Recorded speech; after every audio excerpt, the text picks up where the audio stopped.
Okay, तो ये lesson number 8 है, ग्रामीण क्षेत्र में आजीविका, मतलब ग्रामीण क्षेत्र में रहने वाले लोगों की आजीविका क्या है, कैसे वो अपने जीवन का भरण पोषण करते हैं। ठीक है, इससे पहले कि हम लोग 7 चैप्टर पढ़ चुके हैं।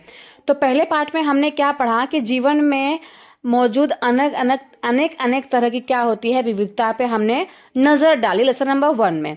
ठीक है, और हमने इस बात पे भी विचार किया कि अलग अलग क्षेत्रों में रहने वाले लोगों का जो काम धंधा है वो अलग अलग हो सकता है, वहाँ पाए जाने वाले पेड़ पौधे अलग अलग हो सकते हैं, वहाँ की जो फसलें हैं, जो भी दूसरी चीज़ें हैं वो भी अलग हो सकती हैं, और वहाँ के लिए बहुत ज़्यादा महत्वपूर्ण भी वो चीज़ें हो जाती हैं। ठीक है, इस पार्ट में हम देखेंगे कि गांव के जो लोग हैं ये कौन से विभिन्न विभिन्न तरीकों से अपने आजीविका चलाते हैं, मतलब अपना भरण पोषण करते हैं। ठीक है, पहले 2 पाठों की तरह यहाँ भी हम पहली इसकी पड़ताल करेंगे कि क्या लोगों के पास आजीविका चलाने के लिए अवसर उपलब्ध है, मतलब कि भरण पोषण करने के लिए कोई काम वाम उपलब्ध है या नहीं। तो यहाँ पे 2 स्टोरी पहले दी गई है, तो पहले दोनों स्टोरी को हम लोग जानेंगे, और इसके बाद हम लोग समस्या का सामना किस प्रकार से यहाँ के लोग करते हैं वो देखेंगे। ठीक है, तो जो पहली स्टोरी है वो है कलपट्टू गांव की। ठीक है, तो ये जो कलपट्टू गांव है वो कहाँ पर है, तमिलनाडु में समुद्र तट के पास एक गांव है जिसका नाम है कलपट्टू। ठीक है, यहाँ के जो लोग हैं वो कई तरह के काम करते हैं, दूसरों के गांवों में भी यहाँ के लोग क्या करते हैं, खेती करते हैं। ठीक है, जैसे कि टोकरी बनाना, बर्तन बनाना, घड़े बनाना, ईंट बनाना, बैलगाड़ी इत्यादि बनाना इनका काम है। खेती के अलावा भी दूसरा काम भी वो करते हैं। ठीक है, कलपट्टू में कुछ लोग जो हैं वो नर्स भी हैं, शिक्षक भी हैं, धोबी भी हैं, बुनकर हैं, नाई हैं, साइकिल ठीक करने वाला है, लोहार के रूप में भी बहुत सारे लोग हैं जो अपनी अपनी सेवाएं वहाँ पर प्रदान करते हैं। यह वहाँ पर कलपट्टू में दुकानदार भी है। ठीक है, बहुत सारे शॉप्स भी है और व्यापारी भी है, जो मुख्य रूप से कहाँ पर नजर आएगा, गली है वहां पर इन लोग की बाजार जो है वो दिखाई देती है। ठीक है, उसमें आपको तरह तरह के कई छोटी दुकानें भी नजर आएंगे, जैसे कि चाय की दुकान, सब्जी की दुकान, कपड़ों की दुकान, और ऐसी भी दुकानें जो बीज और खाद की दुकान होती है, जो बीज को बेचते हैं और खाद को बेचते हैं। ठीक है, चाय की दुकान भी है इस कलपट्टू गांव में। टिफिन भी मिलता है जहां पर इडली सांभर और उपमा मिलता है। ठीक है, हल्की फुल्की चीजें मिलती है, सुबह का नाश्ता जो भी इडली सांभर है, डोसा है, उपमा, ये सब चीजें मिल जाती है, और शाम के नाश्ते में वड़ा, बोंडा और मैसूर पाक मिलता है। ठीक है, तो चाय की दुकान के पास एक कोने में क्या है, एक लोहार का परिवार रहता है, और उसके घर में ही लोहे की चीजें बनाने का काम होता है। ठीक है, तो वो अपने घर में ही लोहार का काम करता है, क्योंकि दूसरी जगह पे शॉप लेके अगर वो करेगा तो उसको पैसा पेमेंट वहां पे करना पड़ेगा। ठीक है, बगल में ही क्या है, साइकिल की मरम्मत की दुकान भी है। तो वहां पर क्या होता है, साइकिल जो है किराए पर भी मिलती है। तो हम लोग पहले पुणे में रहते थे, तो वहां पर भी साइकिल जो है किराए पे मिलती थी, 2 घंटे 2 रुपए में 1 घंटा, 5 रुपए में 2 घंटा, ऐसा मतलब किराए पे साइकिल मिलती थी। ठीक है, गांव में 2 परिवार कपड़े धोकर अपनी आजीविका चलाते हैं। कुछ लोग के पास शहर में जाकर मकान बनाने और लॉरी चलाने का भी काम करते हैं। तो ये क्या है, जो कलपट्टू गांव है वहां के लोगों की आजीविका चलाने के लिए काम है कि कौन से काम ये लोग करते हैं। ठीक है, चलिए आगे देखते हैं। गांव जो है वो कहाँ पर है, छोटी छोटी पहाड़ियों से घिरा हुआ है। तमिलनाडु में बहुत सारे पहाड़ियां हैं। ठीक है, और जो सिंचित जमीन पर क्या, जो जमीन को सींच सकते हैं उस जमीन पर क्या होता है, धान की खेती होती है। तमिलनाडु में सबसे ज्यादा धान की खेती वो लोग करते हैं। ठीक है, ज्यादातर परिवार के लोग क्या है, खेती के द्वारा ही अपनी आजीविका कमाते हैं। मोस्टली लोग वहां पर खेती ही करते हैं। यहाँ पर आम और नारियल के भी काफी बाग वगैरह हैं। कपास और गन्ना, केला, ये सब भी यहाँ पर उगाया जाता है। कुछ लोगों से मिलेंगे जो कलपट्टू के खेतों में काम करते हैं, और देखते हैं कि ये अपनी आजीविका जो है सिर्फ खेतों से चला पाते हैं कि नहीं चला पाते। ठीक है, तो जितने जितने लोग, मतलब अलग अलग प्रकार के लोग काम तो करते हैं, पर कुछ लोग हैं जो खेती का ही काम करते हैं, बट खेती से इनका गुजारा बसर नहीं हो पाता है, भरण पोषण नहीं हो पाता है, उनको बहुत सारी प्रॉब्लम का सामना करना पड़ता है। तो यहाँ पे एक तुलसी की स्टोरी दी गई है, पहले हम ये देख लेते हैं। ठीक है, तो जो तुलसी है ना, ये क्या है, रामलिंगन के ज़मीन पर काम करते हैं। तो मोस्टली जो लोग हैं कलपट्टू के, वो रामलिंगन के खेत ज़मीन पर ही क्या करते हैं, काम करते हैं। उसके परिवार के पास कलपट्टू में बहुत सारी क्या है, ज़मीन है। 20 एकड़ धान के खेत है। कितना? 20 एकड़ धान के खेत है। और शादी से पहले भी वो मायके में क्या करती थी, धान के खेतों में ही मजदूरी किया करती थी। और यहाँ पर रामलिंगन के यहाँ पर वो सुबह 8:30 बजे जाती है और शाम के 4:30 बजे तक काम करती है रामलिंगन के खेतों में। ठीक है। जो रामलिंगन की पत्नी है उसका नाम है करुथम्मा, वो क्या करती है, काम की निगरानी करती है कि जो तुलसी है वो सही से काम कर रही है कि नहीं कर रही है। इसके अलावा जो भी मजदूर है वो सही से काम कर रहे हैं कि नहीं कर रहे हैं। ठीक है। साल में कुछ ऐसे मौके भी होते हैं जब मुझे नियमित रूप से मजदूरी मिलती है, क्योंकि जो खेती का काम होता है वो प्रॉपर 12 महीने का नहीं होता है, कुछ पर्टिकुलर टाइम के लिए ही होता है। ठीक है। तो यह उन मौकों में से एक है। तो ये क्या कर रही है, जो तुलसी है वो धान को रोप रही है। जब धान की फसल थोड़ी सी बड़ी हो जाएगी तो रामलिंगन उसको वापस से निराई के लिए बुलाएगा और उसके बाद कटाई के लिए बुलाएगा। ठीक है। तो जब वो छोटी थी, कम उम्र की थी, तब से ही वो निराई और कटाई का काम आसानी से कर लिया करती थी। पर अब जैसे जैसे उसकी उम्र बढ़ रही है वैसे वैसे क्या हो रहा है, झुकने में दिक्कत हो रहा है। ठीक है। क्योंकि उसमें देर तक पानी में डूबकर उसको क्या करना पड़ता है, काम करना पड़ता है। तो उसको अब बहुत तकलीफ होने लगी है, क्योंकि उसका जो एज है वो अब ज्यादा हो गया है। ठीक है। रामलिंगन जो है एक दिन का कितना रुपया दे रहा है उसको, 40 रुपया मजदूरी देता है। मेरे गांव में मजदूरी के रेट से यह थोड़ा कम है। समझ में आ रहा है? उसके गांव में, तुलसी के गांव में ज्यादा मजदूरी मिलती है, बट ये जो रामलिंगम है ये थोड़ा कम मजदूरी देता है। फिर भी जो तुलसी है वह यहाँ पर काम करने के लिए आती है। रामलिंगम पर मुझे भरोसा है कि काम होने पर वो मुझे ही बुलाएगा। ठीक है। क्यों यहाँ पे आती है? क्योंकि उसको भरोसा है रामलिंगन पे कि अगर उसका काम कहीं कुछ बाकी है या आगे कभी भी उसको काम पड़ेगा तो वो उसको ही बुलाएगा। इसलिए तुलसी जो है हमेशा उसके पास जाती है काम करने के लिए। ठीक है। बाकी लोगों की तरह वो आस पड़ोस के गाँव में सस्ते मजदूर ढूंढने नहीं जाता है, वो तुलसी को ही हायर कर लेता है। यहाँ वहाँ नहीं भागता कि मुझे कम पैसे में जॉब करने वाली चाहिए। ठीक है। तो जो तुलसी है उसका जो पति है वो भी एक मजदूर है।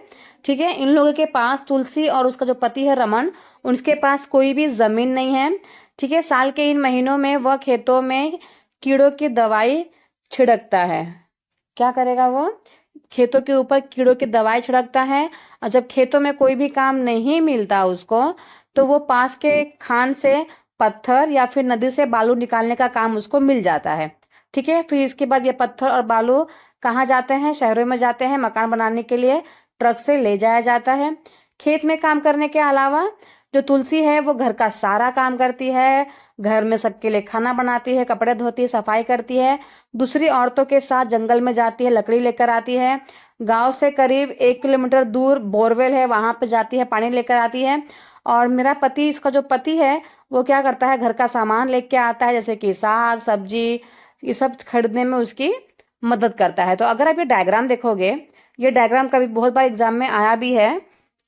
ठीक है। कि इससे आप क्या समझ पा रहे हैं? इससे हम ये समझ पा रहे हैं कि देखिए, जो जून का महीना है, जून से जुलाई का महीना है, उसमें बीड़ा बनाते हैं धान का। अगस्त में रोपाई होती है, सितंबर में निराई होती है, सितंबर अक्टूबर में, और नवंबर दिसंबर में कटाई होती है। ठीक है।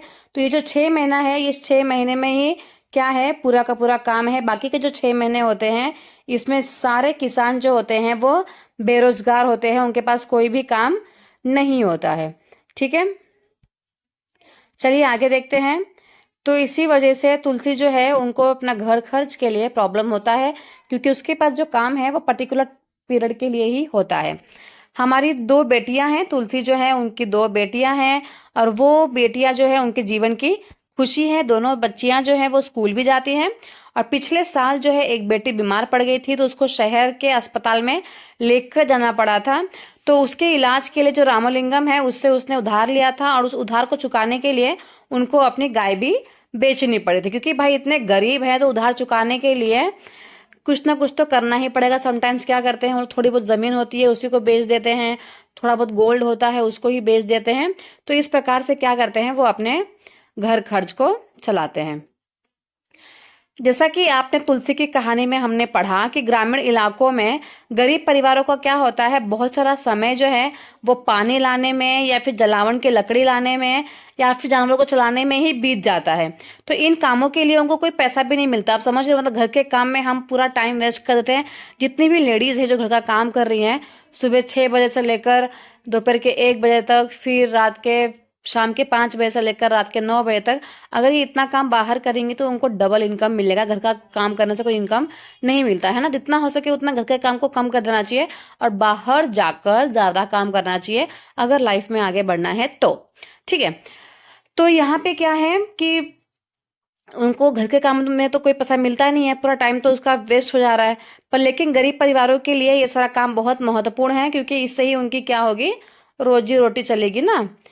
तो ज़मीन से थोड़ा पैसा वो क्या करते हैं, तो जिससे वो काम करते हैं उससे ही थोड़ा बहुत पैसा कमा लेते हैं, पर उनका उससे गुजारा नहीं हो पाता है, क्योंकि घर चलाने में और ज़िंदगी बसर करने के लिए इन कामों का करना तो पड़ेगा ही। खाना कहाँ से आएगा अगर वो नहीं बनाएंगे तो। ठीक है, तो हमारे देश के ग्रामीण परिवारों में से, हमारे देश में जितने भी ग्रामीण परिवार है उसमें से 40% जो लोग हैं वो खेतीहर मजदूर है, जो दूसरे के खेती में काम करते हैं। ठीक है, कुछ के पास जमीन के छोटे मोटे टुकड़े हैं, बाकी सब तुलसी की तरह क्या है, भूमिहीन है, उनको दूसरे के खेतों में ही काम करना पड़ता है। कई बार क्या होता है, जब पूरे साल उन्हें काम नहीं मिल पाता है तो मजबूरन उनको काम की खोज में दूर दराज के इलाकों में जाना पड़ता है, शहरों में जाना पड़ता है। और इस तरह का पलायन जो होता है कुछ विशेष मौसम में ही होता है।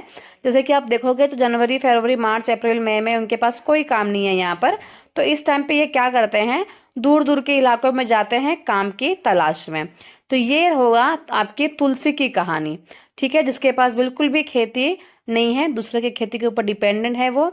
और कभी कभी अगर किसी की तबीयत भी खराब हो गई तो उसको कर्जा लेना पड़ता है उस खर्च को करने के लिए। ठीक है, चलिए आगे देखते हैं। नेक्स्ट स्टोरी जो दी गई है शेखर की है, वो भी कलपट्टू का ही एक किसान है। अब इसकी स्टोरी देखते हैं कि इसकी स्टोरी में क्या दिया गया है।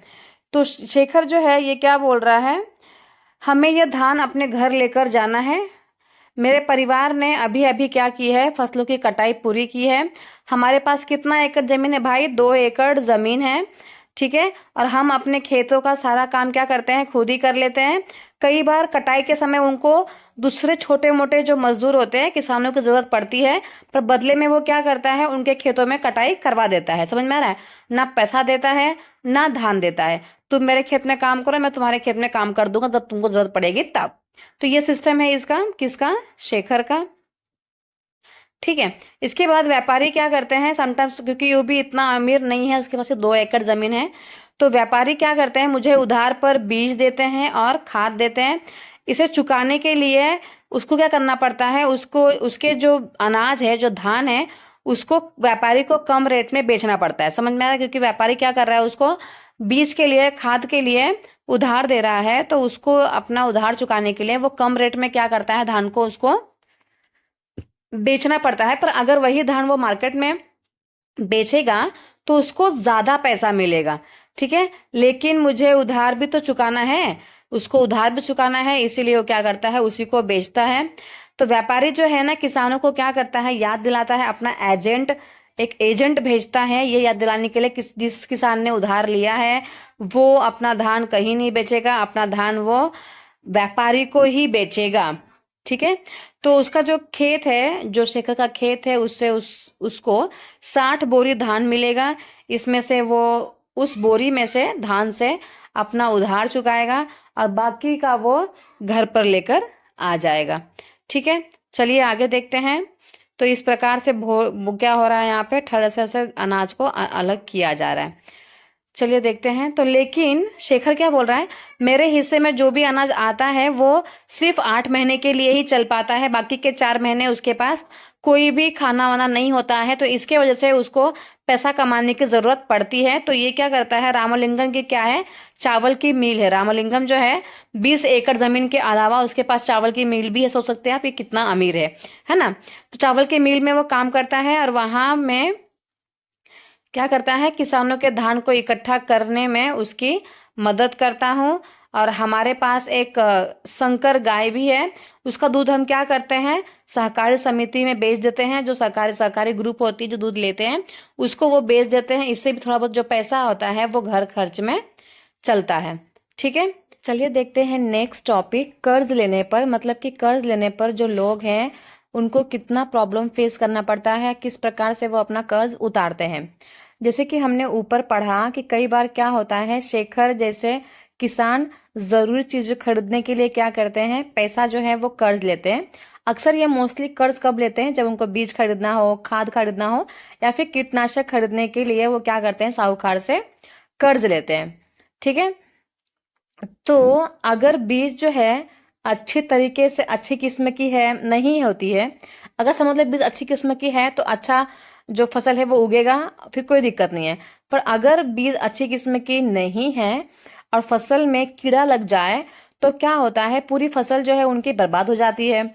और बारिश भी अगर नहीं होता है तो पूरा फसल जो है वो खराब हो जाता है। तो ऐसी स्थिति में क्या होता है, किसान जो है अपना उधार नहीं चुका पाता, क्योंकि वो पैसा लेकर के खेती कर रहा है और फिर खेती में फसल में ही अगर बारिश नहीं हुई, अगर कीटाणु वगैरह लग गए तो क्या होता है, उनकी जो पूरा पैसा है वो वेस्ट हो जाता है। तो ऐसे चक्कर में किसान जो है वो और ज्यादा उधारी के तले दब जाता है। तो कई बार परिवार चलाने के लिए उनको क्या करना पड़ता है, पैसा कर्ज आमतौर पे उनको लेना पड़ता है, क्योंकि वो पैसा जो अगर अगर फसल जो है वो अच्छे से ग्रो होगा तो कोई दिक्कत नहीं है, वो खुद भी खा लेंगे, अपना कर्ज भी उतार लेंगे। पर जब फसल ही अच्छे से नहीं ग्रो होगी तो वो खुद भी नहीं खा पाएंगे, तो कर्ज कहाँ से देंगे। तो अपने खुद को खाने के लिए भी उनको क्या करना पड़ता है, कर्ज लेना पड़ता है। ठीक है, तो जल्द ही क्या होता है, उनका कर्ज इतना ज्यादा बढ़ जाता है कि किसान जो है ना कितना भी कमा ले, वह पूरी जिंदगी वो उस कर्ज को नहीं चुका पाता है। तो ऐसी स्थिति में क्या होता है कि किसान जो है वो कर्ज तले दब जाता है। पिछले कुछ सालों में यह किसानों की बहुत बड़ी विपदा बन चुकी है, एक मुख्य कारण बन चुका है कि कई क्षेत्रों में क्या हुआ है, किसानों ने कर्ज के बोझ के तले दब कर आत्महत्या भी कर ली है। मोस्टली 2010-2011 के बीच में महाराष्ट्र में बहुत सारे लोगों ने, किसानों ने क्या की थी, आत्महत्या की थी। तो क्योंकि इतना ज्यादा कर्ज हो जाता है और साहूकार लोग भी इतना ज्यादा परेशान करते हैं उन लोगों को कि उनको मरना ही पड़ता है। ठीक है, नेक्स्ट जो है रामलिंगम और उसकी बीवी का नाम है कौड़थम्मा, उसके बारे में कुछ दिया हुआ है। तो जो रामलिंगम है और जो कौड़थम्मा है उनके पास जमीन के अलावा रामलिंगम के पास एक चावल की मिल है, जैसे कि हम पहले ही पढ़ चुके हैं, और बीज और कीटनाशक बेचने के लिए एक दुकान भी है। समझ रहे हो आप लोग, अमीरी का लेवल देख रहे हो। ठीक है, तो चावल की मिल में क्या होता है, उन्हें कुछ अपना पैसा, चावल का मिल जब उनको खरीदना था तो उन्होंने कुछ अपना पैसा लगाया था, और थोड़ा पैसा वो कहाँ से लेके आए थे, जो सरकारी बैंक होता है उससे उन्होंने कर्ज लिया था। ठीक है, तो वे कलपट्टू और आसपास के गांवों से क्या करते हैं, धान खरीदते हैं, फिर मिल का चावल आसपास के शहरों के व्यापारियों को बेचा जाता है। और इससे क्या होती है, उनकी अच्छी खासी कमाई हो जाती है। ऑलरेडी 20 एकड़ का जमीन है, ऑलरेडी मिल है, और उसके बाद शॉप्स वगैरह भी है। चलिए आगे देखते हैं, भारत के खेतीहर मजदूर और किसान। तो खेतीहर जो दूसरे के खेतों में काम करते हैं वो मजदूर, और किसान क्या क्या प्रॉब्लम फेस कर रहे हैं, जैसे कि हमने ऑलरेडी शेखर के बारे में और तुलसी के बारे में पढ़ लिया है। तो कलपट्टू गांव में तुलसी की तरह जो है खेतीहर, तुलसी की तरह के बहुत सारे खेतीहर मजदूर हैं, और शेखर की तरह भी बहुत सारे छोटे किसान भी है जिसके पास 2 एकड़ जमीन, 3 एकड़ जमीन है। ठीक है, और रामलिंगम के जैसे भी लोग हैं जो कि बहुत बड़े किसान हैं। तो भारत में हर एक गांव में, ठीक है, प्रत्येक 5 ग्रामीण परिवारों में से लगभग 2 परिवार ऐसा है जो क्या करता है, खेतीहर मजदूर है। आप अपने गांव को भी अगर नोटिस करोगे तो आप देखोगे 5 ग्रामीण परिवार में से 2 परिवार जो किसका मिलेगा, आपको खेतीहर मजदूर ही मिलेगा। ठीक है, तो ऐसे सभी परिवार जो है अपने कमाई के लिए दूसरों के खेतों पर निर्भर रहते हैं वो लोग, और इनके पास कोई भी जमीन नहीं होती है, वो पूरी तरीके से भूमिहीन होते हैं, और कईयों के पास जमीन के छोटे छोटे टुकड़े होते हैं, जैसे कि शेखर के पास थे। तो जैसे कि छोटे किसान होते हैं शेखर की तरह, तो वो क्या करते हैं, अपने जरूरतों के हिसाब से खेत बहुत ही छोटे उनको पड़ जाते हैं।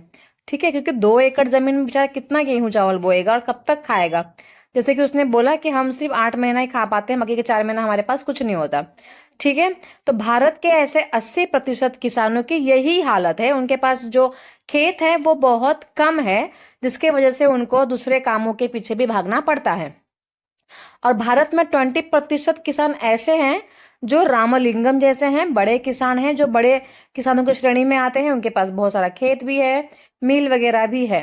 ठीक है, तो ऐसे किसान क्या करते हैं, गांव के अधिकतर जमीन पर खेती करते हैं और उनकी उपज का बहुत बड़ा भाग जो होता है बाजार में बेचा जाता है। कई बड़े बड़े किसानों ने क्या किया है, अन्य काम धंधे भी शुरू कर दिए हैं, जैसे कि दुकान चलाना, सूद पर पैसा देना, छोटी छोटी फैक्ट्री चलाना, ये सारा काम भी स्टार्ट कर दिया, क्योंकि उनके पास ऑलरेडी क्या है, बहुत सारा पैसा है। चलिए आगे देखते हैं। अब देखिए यहाँ पे हमने कलपट्टू में होने वाले खेती के बारे में पढ़ा। ठीक है, ग्रामीण क्षेत्रों में खेती के साथ साथ लोग जंगल की उपज और पशुओं पर भी क्या रहते हैं, वो निर्भर रहते हैं। उदाहरण के लिए अगर हम मध्य भारत के कुछ गांवों की खेती की बात करें और जंगल की उपज की बात करें, तो दोनों ही आजीविका के लिए महत्वपूर्ण साधन है। क्योंकि भाई खेती से उनको खाना मिल जाएगा, जंगल से उनको लकड़ी लकड़ी जलाने के लिए मिल जाएगा, एनिमल्स वगैरह मिल जाएगा। ठीक है, तो जंगल से उनको देखो कौन सी चीजें मिलती है, जैसे कि महुआ बुनना, बीनने जाना। महुआ आपको नाम, आपने नाम सुना होगा, टप टप टप टप टप टप बहुत सारे नीचे से गोल गोल गोल गिरे हुए होते हैं। ठीक है, महुआ का तेल भी होता है और इससे शायद से शराब वगैरह वगैरह भी बनाई जाती है।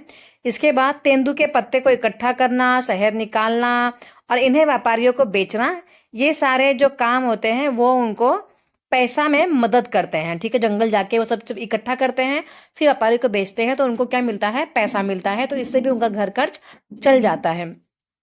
इसी तरीके से सहकारी समिति को या फिर पास के शहर के लोगों को दूध बेचना भी कई लोगों के लिए आजीविका का काम कमाने का मुख्य साधन है।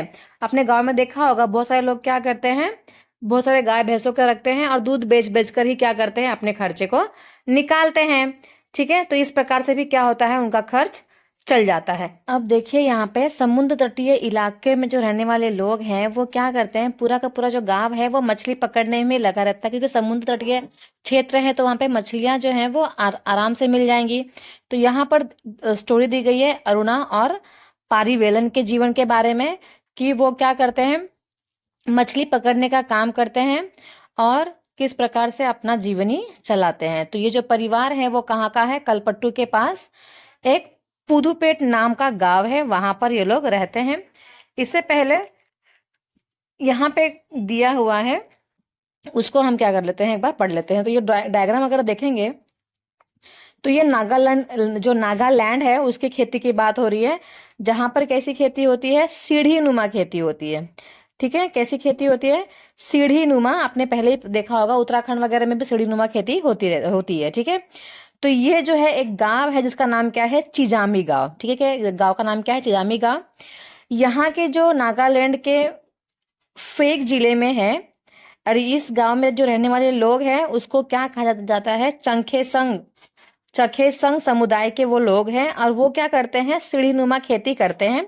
इसका मतलब ये होता है कि पहाड़ी को क्या करते हैं, वो ढलाऊ जमीन को छोटे छोटे सपाट टुकड़ों में बांट दिया जाता है। जैसे कि अगर ये पहाड़ है तो इसको क्या करेंगे वो लोग, ऐसा काटेंगे सपाट सपाट। ठीक है, सपाट सपाट काट देते हैं और उस जमीन को वो सीढ़ियों के रूप में बदल दिया जाता है। जैसे कि आपने सीढ़ी देखा होगा ना, जहाँ जिस सीढ़ी से हम लोग घर पे चढ़ते हैं ना, सेम वैसा ही ये होता है।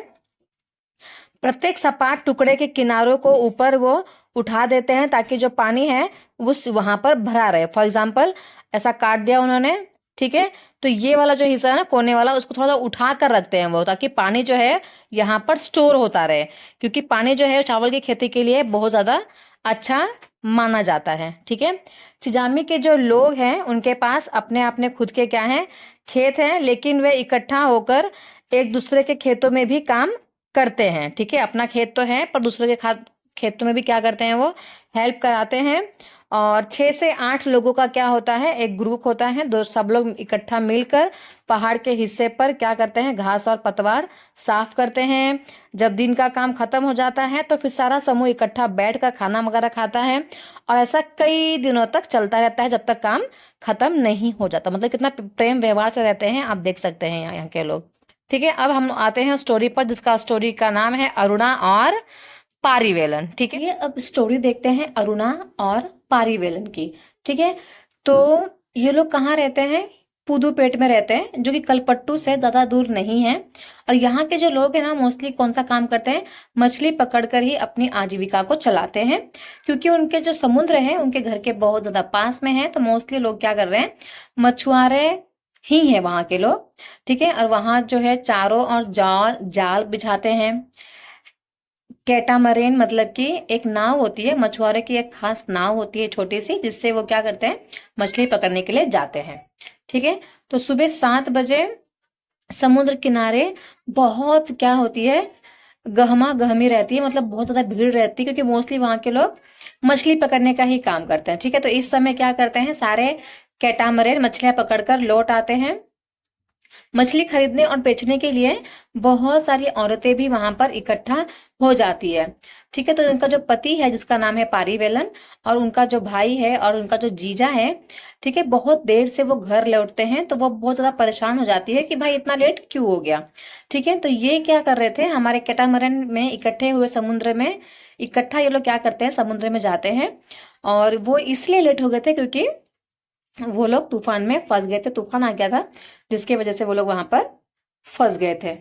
ठीक है, तो जो मछलियां पकड़ी पकड़ी गई है, उसमें से क्या करते हैं वो लोग? कुछ मछलियां वो परिवार के लिए निकाल लेते हैं। ठीक है, बाकी में क्या, बाकी का जो मछली होते हैं उसको नीलाम कर देते हैं वो लोग। ठीक है, और नीलामी से जो पैसा मिलता है, मतलब कि उस मछली को बेचकर जो पैसा मिलता है, वो 4 भागों में बांट दिया जाता है। 3 हिस्से जो उन 3 लोगों के लिए रहते हैं, जो कि मछली नाव पकड़ मतलब नाव में बैठकर मछली पकड़ने के लिए जाते हैं, है ना। मतलब कि उनका जीजा हो गया और उनके भैया हो गए। वे 3 हिस्सों में बढ़ जाता है। बाकी का जो हिस्सा बचता है वो नाव और जाल वगैरह, जिसकी नाव होती है और जिसकी जाल होती है, उसको थोड़ा दे दिया जाता है।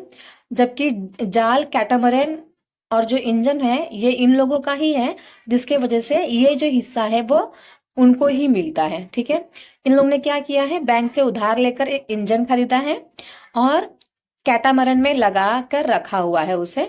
तो इससे क्या होता है? ये लोग समुद्र में दूर तक जा पाते हैं, क्योंकि अगर हाथ से करेंगे तो हाथ से ज्यादा दूर तक नहीं जा पाएंगे। तो इन्हें इंजन लगा के रखा है, और इंजन के हेल्प से वो काफी दूर तक पहुंच पाते हैं, और ज्यादा से ज्यादा मछलियां उनको मिलती है। ठीक है, नीलामी के समय पे क्या होता है? जो औरतें यहाँ से मछलियां खरीदती है ना, वो क्या करती है? टोकरे में भर भर के पास के गांव में लेकर जाती है इन मछलियों को और बेचती है। ठीक है, फॉर एग्जाम्पल ये समुद्र है, ये पूरा समुद्र है, ठीक है, और ये समुद्र का किनारा है। तो इस किनारे पर ही सारे नाव वाले उतरते हैं, और यहाँ पर ही तुरंत ही मछलियों को बेच दिया जाता है। आपने हलचल पिक्चर देखी होगी ना, ठीक है, उसमें भी ये चीज दिखाई जाती है। तो वो तुरंत ही वहां पर उसकी नीलामी होती है। फिर जो सब जो मार्केट में बेचने वाले लोग होते हैं, वो तुरंत खरीद कर उसको मार्केट में लेके जाते हैं और बेचते हैं। ठीक है, कुछ व्यापारी जो होते हैं, कुछ व्यापारी भी हैं जो शहर के दुकानों के लिए मछलियां वगैरह खरीदते हैं। मैं दोपहर 12 बजे तक ही नीलामी का काम निपटा पाती हूँ। ठीक है, शाम को जो मेरा पति है और जो बाकी के रिश्तेदार हैं, वो मिलकर क्या करते हैं? वापस जाल को सुलझाते हैं और उसकी मरम्मत करते हैं, और कल सुबह सुबह 2 बजे वे फिर से समुद्र की तरफ चल देते हैं। ठीक है, और हर साल क्या होता है? मानसून के दौरान करीब 4 महीने तक वे समुद्र में नहीं जा पाते हैं, क्योंकि यह मछलियां का प्रजनन का समय होता है। तो इस समय क्या होता है? मछलियां जो है प्रजनन करती हैं। तो बारिश के समय पे मछुआरे जो है वो मछली पकड़ने के लिए नहीं जाते हैं। तो ये 4 महीने उनके लिए बहुत ज्यादा डिफिकल्ट होता है, क्योंकि खाने के बहुत ज्यादा प्रॉब्लम्स हो जाती है। ठीक है, तो इस महीने में क्या होता है कि ये जो लोग हैं ना, वो व्यापारी से उधार लेकर अपना गुजारा चलाते हैं, कि जब मछली का सीजन आएगा तो हम मछलियां आपको देकर हमारा कर्ज, आपका जो कर्जा है वो उतार दिया जाएगा।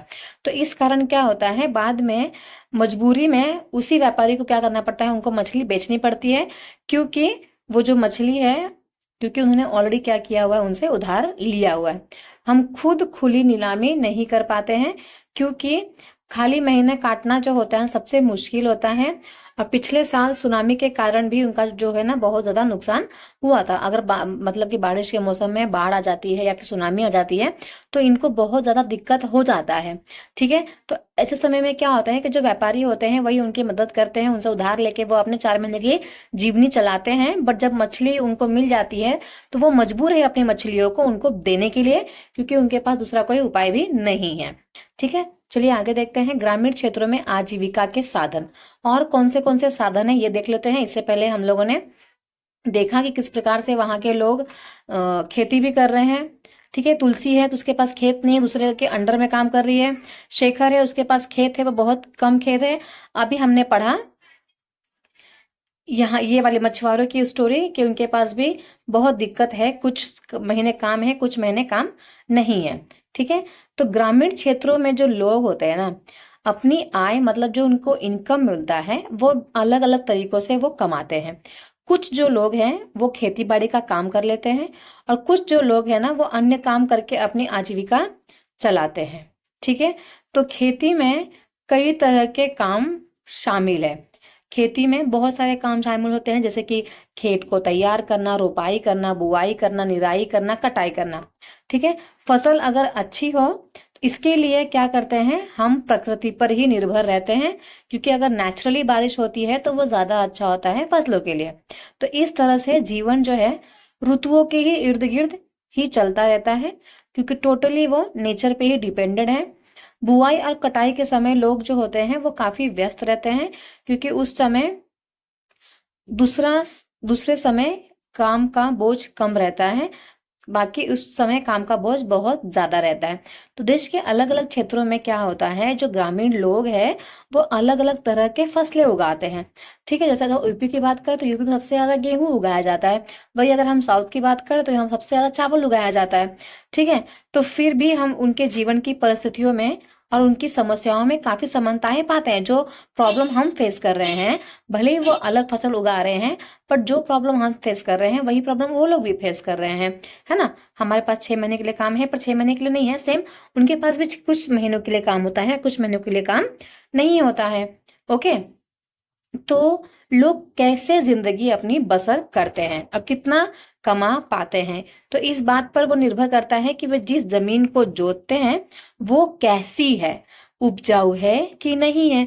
अगर उपजाऊ है तो फिर भाई फसल अगर आप ग्रो कर रहे हो तो मेहनत आपकी रंग लाएगी, पर अगर जमीन ही उपजाऊ नहीं है तो फिर मेहनत रंग नहीं लाएगी, है ना। कई लोग जो होते हैं उस जमीन पर मजदूरों के रूप में निर्भर हैं। ज्यादातर जो किसान होते हैं अपनी जरूरतों को पूरा करने और बाजार में बेचने के लिए भी फसल उगाते हैं।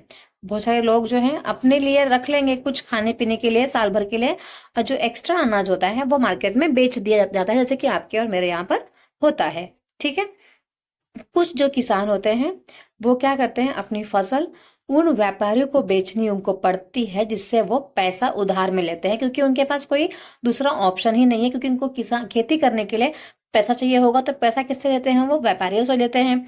तो फिर व्यापारियों को तो वो पैसा दे नहीं पाएंगे, तो वो क्या करते हैं, अपने अनाज ही व्यापारी को दे देते हैं।